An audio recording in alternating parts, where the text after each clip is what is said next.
வணக்கம் மக்களே! இந்த வீடியோ நம்ம எல்லாருக்குமே ரொம்பவே பயனுள்ள வகையில இருக்கும். ஏன்னு கேட்டிங்கன்னா, நம்ம எல்லாருக்குமே நம்ம ஸ்கின்ன நல்லா வச்சுக்கணும் அப்படின்ற ஆசை நிறையவே இருக்கும் இல்லையா? ஒரு சூப்பர்பான ஒரு சிம்பிளான ஒரு ஸ்கின் கேர் ஆயில் தான் நம்ம ப்ரிப்பேர் பண்ண போறோம். இதுக்கு தேவையான பொருள் பார்த்தீங்கன்னா, 2 பொருட்கள் தாங்க. இந்த வாடாமல்லி பூ, இது பார்த்தீங்கன்னா எல்லா ஏரியாலயுமே நல்லா ஈஸியா கிடைக்கக்கூடிய ஒரு பூ தான். இந்த பூவ நான் வந்து ஒரு 20 பூ காம்பெல்லாம் கிள்ளிட்டு சுத்தமான பூவா ஒரு 20, 25 பூ எடுத்துக்கிறோம். இதுக்கு பார்த்தீங்கன்னா, 1/2 லிட்டர் தேங்காய் எண்ணெய் எடுத்திருக்கேன். தேங்காய் எண்ணெயில தான் இத ப்ரிப்பேர் பண்ணணும்.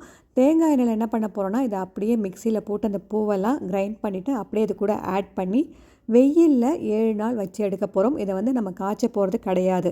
இதோட பெனிஃபிட் என்னென்னன்னு கேட்டிங்கன்னா, நம்ம தோல்ல இருக்கக்கூடிய கருவளையம், கரும்புள்ளிகள், சுருக்கங்கள் இதெல்லாம் நல்லாவே நீக்கக்கூடியது. ரொம்ப ரொம்ப ஈஸியா நம்ம ப்ரிப்பேர் பண்ணிடலாம். இது மட்டும் இல்லங்க, இதில நெறைய ஹெல்த் பெனிஃபிட்ஸ் இருக்கு. இந்த ஹேர் ஆயில் பித்த வெடிப்பு, கொப்புளம் நம்ம ஸ்கின் கேருக்கு ரொம்ப ரொம்ப முக்கியமானது.